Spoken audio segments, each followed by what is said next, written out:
کوئی تو پاور ہے اس میں, کوئی تو وجہ ہے جو چینجنگ نہیں ہو رہی.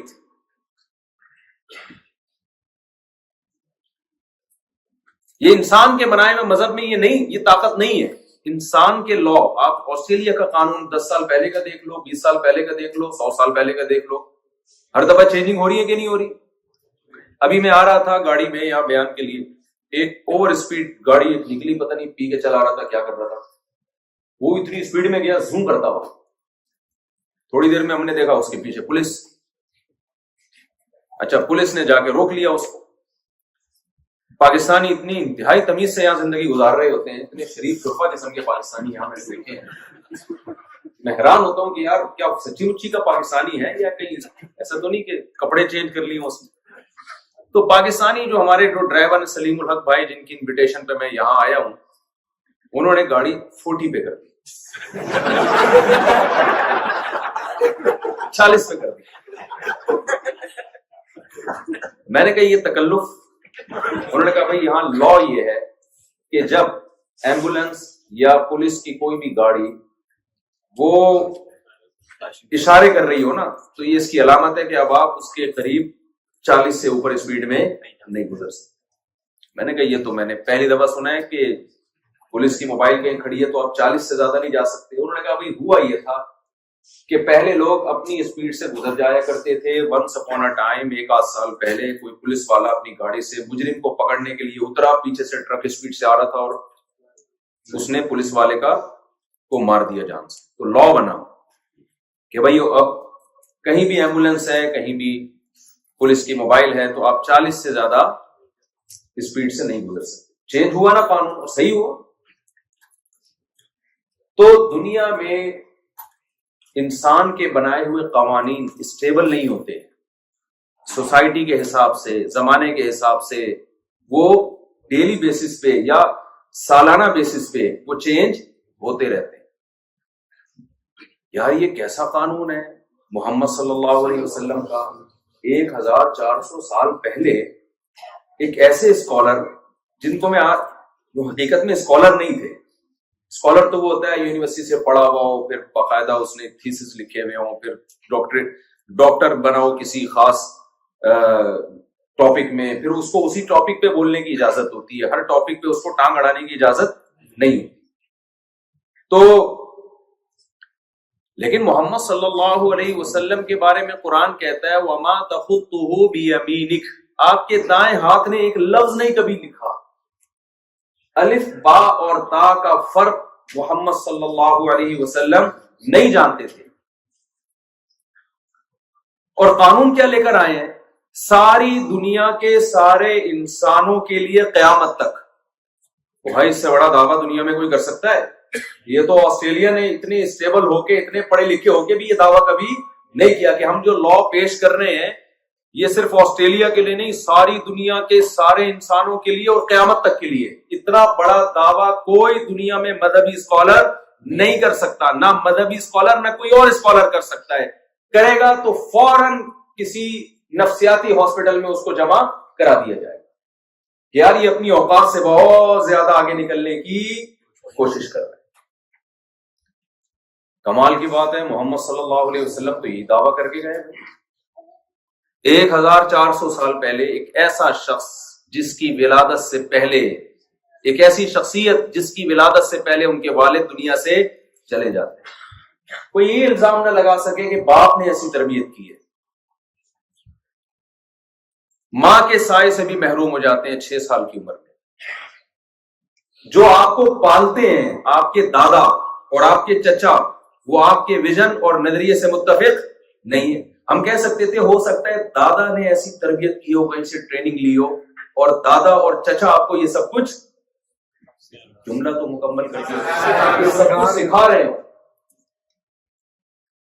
یا قوم کہیں سکھا رہی ہو. بھائی آپ جو دعوت لے کر آئے, جو سسٹم لے کر آئے, اس کی سب سے بڑی مخالفت تو وہ قوم ہی تو تھی.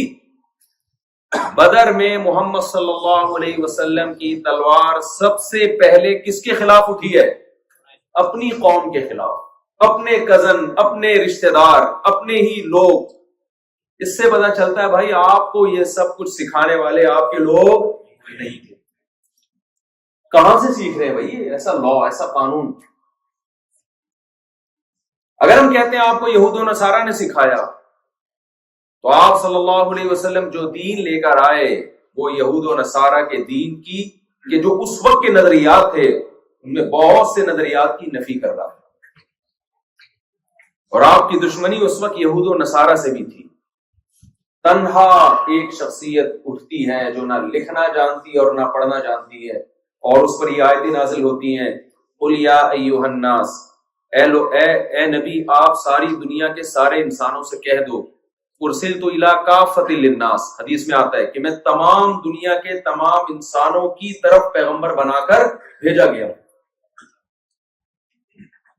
ساری دنیا کے سارے انسانوں کی طرف، اور میں جو نظام لے کر آیا ہوں اس نظام کے علاوہ وَمَن يَبْتَغِي غَيْرَ الْإِسْلَامِ دِينًا فَلَن يُقْبَلَ مِنْهُ، اس نظام جس کو اسلام کہا جاتا ہے، کوئی اگر اس اسلام کے علاوہ کسی بھی چیز کو فالو کرے گا وہ قطعاً کسی بھی قیمت پہ نجات یافتہ نہیں ہو سکتا۔ بتاؤ یہ دعویٰ چھوٹا ہے یا بہت بڑا ہے؟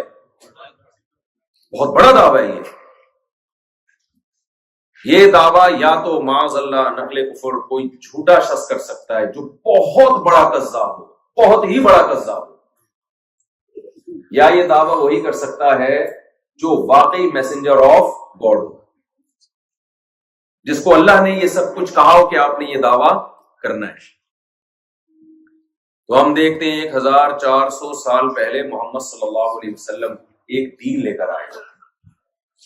میں یہ باتیں آپ کے سامنے اس لیے کر رہا ہوں کہ ہماری جو جنریشن ہے نا، نیو جنریشن جو ان ملکوں میں آتی ہے، یہاں کی ترقی دیکھتی ہے، بہت اچھی بات ہے، اللہ ان کو اور ترقی عطا فرمائے، ان کے آپ پر خصوصی احسانات ہیں، انہوں نے آپ کو یہاں ٹھکانہ دیا، ان کی نفی کرنا مقصود نہیں ہے۔ من لم یشکر الناس لم یشکر اللہ، حدیث میں آتا ہے جو لوگوں کا شکر ادا نہیں کرتا وہ اللہ کا بھی شکر ادا نہیں کرتا۔ انہوں نے آپ کو صاف ہوا دی، صاف پانی دیا، کھلی سڑکیں دی، اچھے گھر دیے، علاج دیا، یہ ان کا احسان ہے جس کا بدلہ آپ پر لازم ہے۔ لیکن کچھ سائیڈ افیکٹ بھی ہے، جب انسان کو خوشیاں ملتی ہیں، ترقی ملتی ہے، تو جہاں اس کے پازیٹیو کچھ فائدے ہوتے ہیں وہاں اس کے کچھ سائیڈ افیکٹ بھی ہوتے ہیں۔ وہ سائیڈ افیکٹ کیا ہیں کہ انسان اپنے دین اور مذہب سے بیزار ہونا شروع کر دیتا ہے۔ اس لیے میں آپ سے یہ عرض کر رہا ہوں کہ ان کے پاس بہت کچھ ہے، لیکن جو سسٹم اسلام نے دیا ہے وہ اسلام ہی کے پاس ہے، وہ دنیا میں کسی کے پاس نہیں ہے، وہ آپ کی سب سے پہلی ضرورت ہے، اس سے دستبردار ہونے کی کوشش مت کرنا۔ کتنے لوگ یہاں آئے ہیں، مجھے آج بتایا کہ جو 100-150 سال پہلے افغانی یہاں آئے تھے، پاکستانی آئے تھے، کچھ بلوچ آئے تھے، انہوں نے مسجدیں بنائی، ان کی اولادوں کی اولادیں مرتد ہو چکی ہیں، دین چھوڑ چکی ہیں، جو مسجدیں بنا کر گئے ہیں آج ان کی زمانوں کی مسجدیں موجود ہیں، مگر ان کی اولادیں آج اسلام کو فالو نہیں کرتی۔ بھائی آپ کے پاس یہاں سب کچھ ہے، ہمیں پاکستان میں جب بیان کرنا پڑتا ہے تو دو چیزوں پہ، اسلام پہ بھی ترقی پہ بھی الگ سے کرنا پڑتا ہے، دو چیزوں میں بیان کرنا پڑتا ہے۔ یہاں ایک مسئلہ تو حل ہو گیا نا، خوشحال زندگی گزر رہی ہے ماشاءاللہ، اور سب کچھ سیٹ ہے، مجھے کھانسی تھی ختم ہو گئی، میں بہت کھانس رہا تھا بہت دنوں سے، بغیر کسی میڈیسن کے جاپان آتے ہی میری کھانسی ختم ہو گئی، ایک دو ہلکی پھلکی سی کبھی کبھار دو چار جو آ جاتی تھی بہت زیادہ بات کرنے پر، تو وہ آسٹریلیا کے وہ بھی ختم ہو گئی۔ تو نہ آپ یہاں کھانس رہے ہیں، نہ آپ یہاں کوئی بڑی بیماری ہے آپ کو، اتنی کھلی ڈلی سڑکیں، میں تو یہ گوروں کے گھر دیکھ دیکھ کے حیران ہو رہا ہوں کہ یار انہوں نے کیسے وینٹیلیشن کا انتظام ہے، سن لائٹ کا انتظام ہے گھر میں، اور ہر گھر کے باہر کچھ تھوڑا سا چمن ہے، کچھ گارڈن ہے چھوٹا موٹا، لوگ نہیں ہیں باقی سب چیزیں ہیں، کمال کی بات ہے، یہ ایک عجیب سی بات ہے یار، سب کچھ ہے مگر پبلک مارکیٹ سے، ہمارے ہاں کمرہ ایک ہوتا ہے اس میں پبلک اتنی ہوتی ہے کھڑکیوں سے نکل نکل کے گر رہے ہیں، اتنے اچھے گھر تو انہوں نے بنا دیے، لیکن گھر کے لیے بندہ بھی تو چاہیے میرے بھائی، وہ خوشیاں آپ کر سکتے ہو یہاں، آپ گھر بھی بناؤ اور اس کو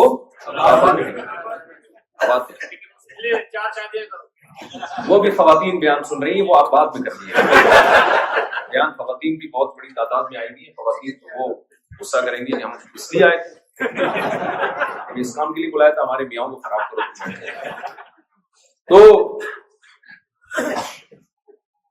تو میں یہ عرض کر رہا تھا کہ جب میں یہاں سنا نا، اور بھی جگہوں پہ جب ملکوں میں جانا ہو، 100 سال پہلے آئے، ان کی اولادیں کیا ہو گئی؟ مرتد. اس لیے میں آپ کو تھوڑی سی اسلام کی ویلیو بتانا چاہتا ہوں. بھائی جو نعمت ان کے پاس ہے وہ لو ان سے، وہی تو لینے آئے ہو. جو آپ کے پاس ہے اس سے دستبردار مت ہو. آپ کے پاس ایک ڈائمنڈ ہے، ہیرا ہے، آپ وہ دے کے سونے کے سکے لے رہے ہو، بھائی بہت بڑی حماقت اور بہت بڑی بے وقوفی کر رہے ہو. تو میں عرض کر رہا تھا 1400 سال پہلے محمد صلی اللہ علیہ وسلم ایک پیغام لے کر آئے. دیکھیں ہمیں ضرورت ہے انسان کو نا زندگی گزارنے کے لیے بہت ساری چیزوں میں گائیڈنس چاہیے. وہ گائیڈنس انسانوں کے پاس نہیں ہے. مثال کے طور پر ہمارا اپنے بنانے والے سے کیا تعلق ہونا چاہیے، بنانے والا ہے بھی یا نہیں ہے، اس نے ہمیں کیوں پیدا کیا، پھر وہ ہم سے کیا چاہتا ہے، اس کے کیا حقوق ہیں، اس کو عبادات کہا جاتا ہے. اسلام کے علاوہ کسی کے پاس ہیں ان باتوں کے جوابات؟ بولو نا. پھر آپس کے معاملات میں بہت سارے معاملات آتے ہیں، آپس کے لین دین، خرید و فروخت. آپ نے اسلامک بینکنگ کا نام تو سنا ہوگا، کبھی ہندو بینکنگ کا نام سنا آپ نے؟ ہے بھائی، کبھی عیسائیت بینکنگ کا نام سنا آپ نے؟ اس لیے کہ اسلام نے ایک آلٹرنیٹ پیش کیا ہے. ہر چیز میں اسلام کے پاس ایک آلٹرنیٹ ہے. دنیا میں کسی مذہب کے پاس ایسا آلٹرنیٹ نہیں. بیع و شراء کے احکام اسلام نے بتائے ہیں. نبی صلی اللہ علیہ وسلم یہاں تک بتایا. ایک صاحب میرے پاس آئے، مجھے کہنے لگے کہ یہ جو قیمتیں آج کل متعین کی جاتی ہیں یہ جائز ہیں ناجائز ہیں؟ میں نے کہا صحیح حدیث ہے، ان اللہ هو المسعر. چیزوں کی ویلیو متعین کرنے والا کون ہے؟ اللہ ہے. اللہ جب چیز سستا کرنا چاہتا ہے زیادہ پیدا کر دیتا ہے، مہنگا کرنا چاہتا ہے قلت کر دیتا ہے. تو حدیث میں کیا آتا ہے کہ چیزوں کی قیمت کون متعین کرتا ہے؟ اللہ. دعوا الناس، تجارت کے بارے میں نبی نے کیا فرمایا؟ دعوا الناس، لوگوں کو اپنے حال پہ چھوڑ دو. یرزق اللہ بعضهم ببعض، اللہ سب کو ایک دوسرے کے ذریعے کھلائے گا. اور تجارتوں پہ مخصوص لوگوں کا قبضہ ہے، مخصوص لوگوں کا قبضہ ہے. کھل کے تجارت نہیں ہو سکتی. اگر یہ تجارت اوپن ہو جائے سب کو اللہ تعالیٰ بے تحاشا رزق عطا فرمائے. یہ جو غربت اور مہنگائی ہے نا، وجہ کیا ہے؟ تجارت چند ہاتھوں میں سمٹ کے رہ گئی. ہر چیز میں ہمیں محمد صلی اللہ علیہ وسلم گائیڈ کر رہے ہیں، جو نہ لکھنا جانتے اور نہ پڑھنا. کراچی میں ایک دفعہ میرا 20 سال پہلے بیان ہوا، اسلام نے جو تجارت کے جو اصول بتائے ہیں. دیکھیں غیر مسلم بھی تجارت کرتے ہیں، بزنس کرتے ہیں، اسلام میں بھی تجارت کے کچھ اصول ہیں. قبضے سے پہلے آپ نے بیچنا نہیں ہے، جب تک کوئی کسی چیز کا رسک نہ اٹھا لیں. زمان جو ہے نا رسک ٹرانسفر نہ، اس وقت سے پہلے آپ پروفٹ نہیں لے سکتے. سود اسلام نے حرام قرار دیا، قمار کو اسلام نے حرام قرار دیا، غرر کو اسلام نے، یہ بہت ساری قسمیں خرید و فروخت کی. تو اس سے معیشت میں اعتدال کیسے پیدا ہوتا ہے، اس پر میرا 1 گھنٹے کا لیکچر تھا. ایک آغا خانی جو غیر مسلم نے وہ لیکچر سنا میرا، کہیں کسی نے آڈیو، اس وقت میرے آڈیو بیان ہوتے تھے، وہ سن کے اچھل گیا. اس نے بولا یار یہ 1400 سال پہلے یہ کون ہے جس نے یہ اصول اور ضابطے خرید و فروخت کے بیان کیے جو آج پڑھی لکھی دنیا بھی اتنے خوبصورت اصول نہیں بتا سکتی. تو میں نے اس سے کہا اس کو بول دینا بھائی، وہ سمجھا تھا میں بیان کر رہا ہوں، یہ ان کا کمال ہے. میں نے کہا بھائی ہمارا کمال نہیں ہے، یہ 1400 سال پہلے. اس کا سوال یہ نہیں تھا کہ 1400 سال پہلے، سوری میں نے غلط کہا. اس نے کہا یار یہ تو بڑا بہترین اصول معیشت کے انہوں نے بیان کیے. میں نے کہا بھائی ان کو بول رہی میں نے نہیں، یہ 1400 سال پہلے کس نے بیان کی ہے؟ محمد صلی اللہ علیہ وسلم نے. اور اگر کوئی محمد صلی اللہ علیہ وسلم سے پوچھے کہ آپ نے 1400 سال پہلے اتنے خوبصورت اصول کیسے بیان کر دیے، کون سکھا کے جا رہا ہے آپ کو، تو نبی کے پاس اس کا آسان جواب کیا تھا؟ بھائی میں بیان نہیں کر رہا، میں میسنجر آف گاڈ ہوں. میسنجر کے پاس پیغام ہوتا ہے جو لوگوں کے سامنے پیش کر دیتا ہے، اس کی اپنی رائے کا اس میسج میں کوئی عمل دخل نہیں ہوتا. تو آپ اپنے ایمان کو مضبوط کریں. اسلام انسانوں کا بنایا ہوا مذہب نہیں ہے، میرا اور آپ کا نہیں ہے. دیکھو محمد صلی اللہ علیہ وسلم، اگر دنیا میں جہاں بھی جنگیں ہوتی ہیں، جب بھی کوئی شخص لیڈر بن کے کھڑا ہوتا ہے تو اپنی قوم کو حقوق دلانے کے لیے ہوتا ہے یا کسی اور کام کے لیے ہوتا ہے؟ بتائیں نا. ابے تبے پر آنا پڑتا ہے, کیا کروں. آسٹریلیا میں ابے تبے اچھا نہیں لگ رہا مجھے, لیکن کیا کریں. دیکھو مجھے ایک بات بتاؤ, جتنے سیاسی لیڈر ہیں سارے اپنی قوم کے لیے کی بات کر رہے ہوتے ہیں, اس میں ملک بھی آتا ہے. مثال کے طور پر پاکستان میں کوئی سیاسی لیڈر کھڑا ہو ووٹ لینے کے لیے تو کیا کہیں گے, میں اپنی قوم کو, اپنے کنٹری کو ترقی دینا چاہتا ہوں. کیا وہ اس بیس پہ آپ سے ووٹ مانگے گا کہ میں پوری دنیا کے انسانوں کو ترقی دلانا چاہتا ہوں؟ لوگ کہیں گے بہت پہلے ہی پھینک رہا تھا, آپ اور مزید پھینکنا شروع کر دیں. یہی کہیں گے کہ کچھ اور کہیں گے؟ یار کم چھوڑا کرو یار, ساری دنیا کے سارے انسانوں کا تم نے ٹھیکہ لیا. جو بھی اٹھتا ہے وہ دعویٰ کیا کرتا ہے, میں اپنی قوم. اچھا, پھر جو سیاسی لیڈر ہوتے ہیں بہت سے ان میں قوم پرست ہوتے ہیں, کہتے ہیں میں مہاجر قوم کو حقوق دلانا چاہتا ہوں, میں پشتون کو حقوق دلانا چاہتا ہوں, میں بلوچوں کو حقوق دلانا چاہتا ہوں, میں سندھیوں کو حقوق دلانا چاہتا ہوں, میں سرائکیوں کو حقوق. ہر شخص, جو بھی شخص لیڈر بن کے اٹھتا ہے وہ اسپیسیفک کسی خاص قوم کا لیڈر بن کے اٹھتا ہے اپنی قوم کو حقوق دلانے کے لیے. اس کا دائرہ وسیع کرتے چلے جائیں گے تو زیادہ زیادہ وہ دعویٰ کرے گا اپنے کنٹری کو. لیکن محمد صلی اللہ علیہ وسلم جب اٹھے ہیں دعوت لے کر تو سب سے پہلے آپ نے اپنی قوم کی نفی کی ہے.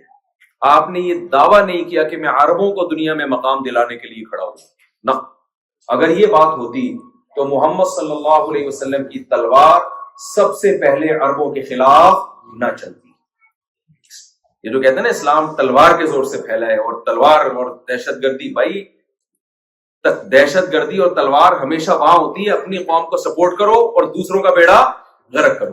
وہاں کیا ہو رہا ہے, اپنی قوم کے خلاف لڑائی لڑی جا رہی ہے. سب سے پہلے 313 1000 کے خلاف لڑ رہے, 313 بھی عربی ہے جن میں اپنی قوم کے اگینسٹ, یعنی اپنی غیر قوم کے لوگ بھی, مدینہ کے لوگ بھی کچھ شامل ہیں اس میں, لیکن اس طرف جو لڑ رہے ہیں وہ ٹوٹلی اپنی قوم کے لوگ. تو محمد صلی اللہ علیہ وسلم کی دعوت کے لیے آپ نے ایک ایک چیز میں ہمیں گائیڈ کیا. خرید و فروخت میں ہمیں گائیڈ کیا, نکاح و طلاق کے حکام میں ہمیں گائیڈ کیا, وراثت کے حکام میں ہمیں گائیڈ کیا, حکومت کیسے چلانی ہے اس میں ہمیں گائیڈ کیا, طہارت کے حکام میں ہمیں گائیڈ کیا.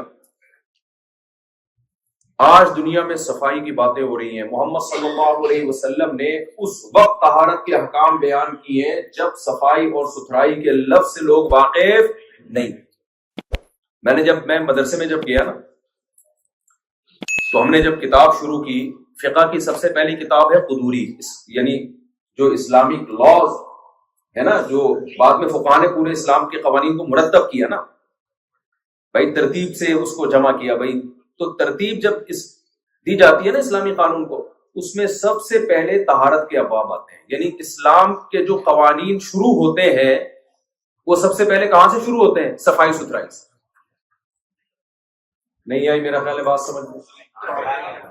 دنیا میں کوئی لا, کوئی وکیل کو کہے کہ یار اس ملک کا قانون میرے سامنے لا کے رکھو, قانون کی کتابیں, تو آپ کا کیا خیال ہے صفائی سے شروع ہوگی؟ وہ ہے بھائی, صفائی بھی ایک چیپٹر ہوگا اس میں کہ کوئی کچرا پھینکے تو اس پہ یہ جرمانہ ہوگا, کہیں صفحہ نمبر 356 پہ جا کے کوئی شیخ ہوگی.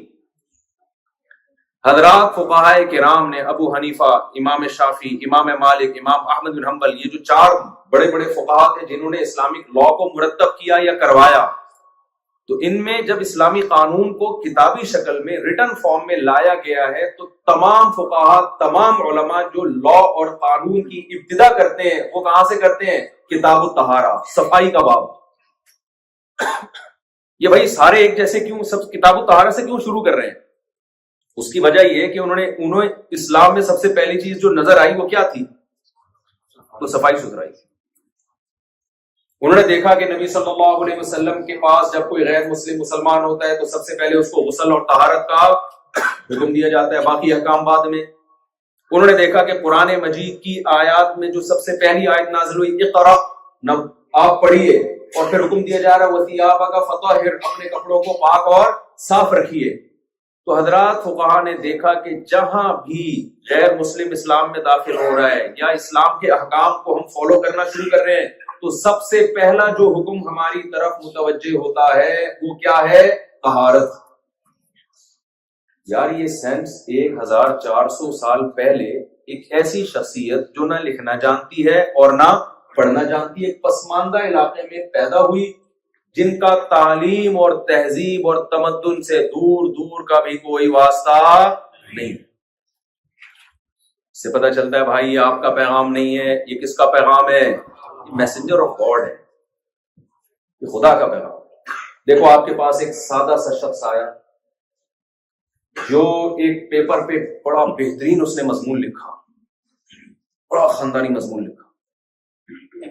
آپ نے مضمون پڑھا, آپ نے دیکھا یار کیا رائٹنگ بھی بڑی خوبصورت ہے اور بڑے القاب اور آداب کے ساتھ ایک بڑی تمیز سے اس نے ایک ٹاپک پہ کلام کیا ہے.